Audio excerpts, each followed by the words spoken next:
Been a long time, everybody, but I'm the legend, and I'm back with another Universal Orlando construction update.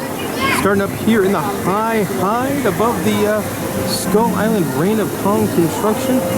Now, I gotta say, guys, it looks done. I mean, with the exception of a few things, like a ladder right there, and then some plastic fencing everywhere. The ride really looks almost finished. I know they don't have it staffed up yet and trained yet, but from a construction standpoint, the ride looks done. Obviously, I haven't done one of these in a while, but obviously that building has gotten painted. You've got these load or unload areas here that look amazing. Lots of great detail there with the skulls. And the ride itself just looks fantastic. I'm going to really love, once these walls come down, you can see the construction walls are about here. But the walls for the ride itself are going to be like these awesome mesh fences with rockwork.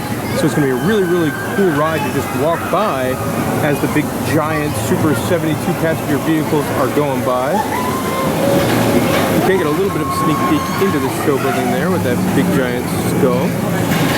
Anyway, this one should be opening, I don't know, sometime in summer, but it looks, you know, I would bet on soft, you know, probably soft opening sometime in May would be my guess.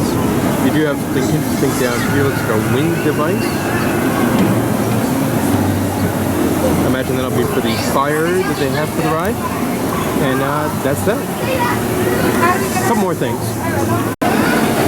Still on top of the Skull Island. Wait time right now, 0 minutes. That'll change once this ride opens. And also over here, hiding behind this bush, you have the ride warning sign. So again, signage is in place.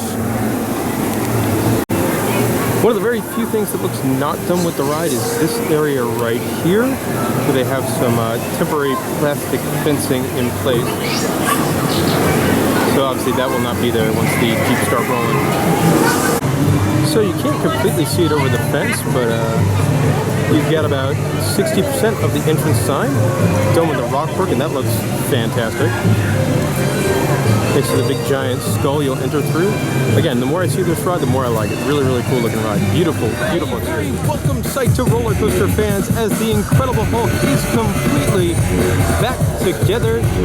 All the pieces are back. It looks wonderful and shiny and new.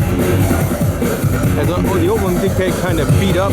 They're still doing a whole bunch of work on it, so it's obviously not ready to open anytime soon. But you can see the guys down here doing well. Not really sure what he's doing, but he's doing stuff. There's that guy who's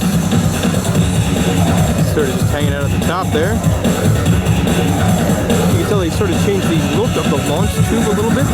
But very happy to have the Incredible Hulk back in action. Take another look in just a moment.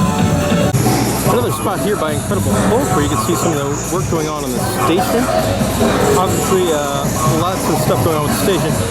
My one big request, air condition the queue, because that was just a disgusting sweatbox there. Really could use some air conditioning. You can see this guy here, he is, I believe, painting. And Storm Force is closed because you can't get to it. They're doing too much work at home. So they are, that's closed until the ride reopens sometime this summer. So these signs are new, these very comic book-like signs saying Roaring Back in 2016. And of course they have to use a hashtag for some reason. One thing you really see from this angle here is they changed the color of the launch tube. It's now going to be black with some... The beams are going to be green and the launch tube is going to be black. So it'll have a different look to at least the launch tube part of the roller coaster when this ride reopens in a little bit. Over here now by Race Through New York starring Jimmy Fallon. And I gotta say, I haven't been to the park in a while, but this is a way bigger construction project than I first figured. You've got this side building over here being built. And then of course the whole building itself completely gutted. Can't really see a whole lot there, but go through there, you can see it completely gutted. And, very, very interesting here. And then they're building a whole big facade here. The popular rumor is this is going to be like the big NBC Rainbow Room studio kind of thing in New York with a big facade there. And very interesting. A lot bigger project than I thought they were going to be. I thought they would just gut the building and toss a simulator in there and call it a day, but this is clearly going to be a much bigger project than I first thought. Still something I'm not too excited about, but hey, at least it'll turn an uglier section of the park into a prettier section of the park, so it's not all that bad. One last thing before we leave Jimmy Fallon, you can see there's a lot of structural steel work going on in there. A lot of beams being built and structures being built and things like that. So it's definitely not a gutted out building anymore. There's definitely some stuff going on, as you can tell. Interesting. One last thing on the Fallon project here, you can see they're actually extending the show building. The old show building for Twister would end right there with that big yellow building, but you can tell here that they're building a whole new section of it. So again, I'm impressed with the scale of this project, much bigger than I originally expected. So while there was tons and tons of stuff going on with the Jimmy Fallon ride, not nearly as much happening over here at the Fast and the Furious site. Now they do have a lot of land. I mean, this is a huge plot of land where Beetlejuice and Disaster used to be, but at this point they're not really on the vertical construction. They're still working on some demolition and land stuff. You can see that guy moving off in the distance, so this project definitely a lot farther behind than the Fallon one, but also going to be, I think, well, I was surprised by the scale of that. This is going to be a really, really big show building too, but probably going to take a while. Well, we still may be a month or two from the Skull Island Reign of Kong opening up here at Universal, but they've got all the merchandise in the store. So if you want to buy some shirts and stuff for a ride that you can't ride yet, well, they sell them. I'm going to give you guys a look at some of the stuff. You got this Kong shirts. Let's see, Fury is Rising. There's your traditional Skull Island Reign of Kong shirt. And out of everything in the shop, this is my favorite. I'll probably buy that at some point. Very you. Yeah, it screams theme park nerd. You got a couple of different Kong hats, plushies. You got magnets over here. Then you got some Wilder shirts, some lady shirts. This is, you know, interesting.